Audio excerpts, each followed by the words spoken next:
بسم الله الرحمن الرحيم. أهلا وسهلا بكم أعزائي تلاميذ وتلميذات الصف الرابع الابتدائي. النهاردة يا أبطال هنكمل باراجرافات الترم الثاني. أتريب رحلة to إلى the sea إلى البحر. Last week الأسبوع الماضي نحن went to ذهبنا إلى ألكسندريا إلى الإسكندرية. full stop.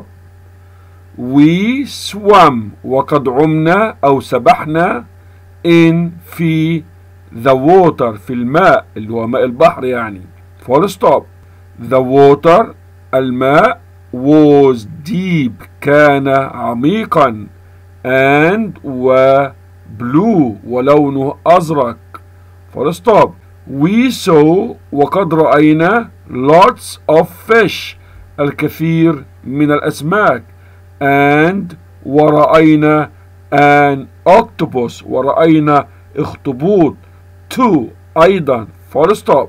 We caught وقد اصطدنا a fish وقد اصطدنا سمكة. full stop. We had ولقد قضينا a nice time وقتا لطيفا there هناك. full stop. We were وقد كنا very happy سعداء جدا. full stop.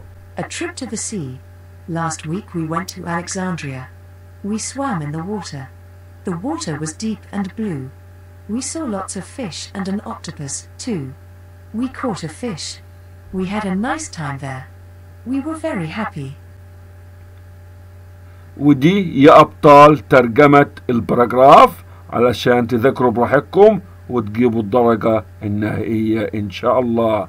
شكرا يا شباب، وإلى اللقاء في الدرس القادم مع تحيات قناة مستر محمد القشاوي التعليمية.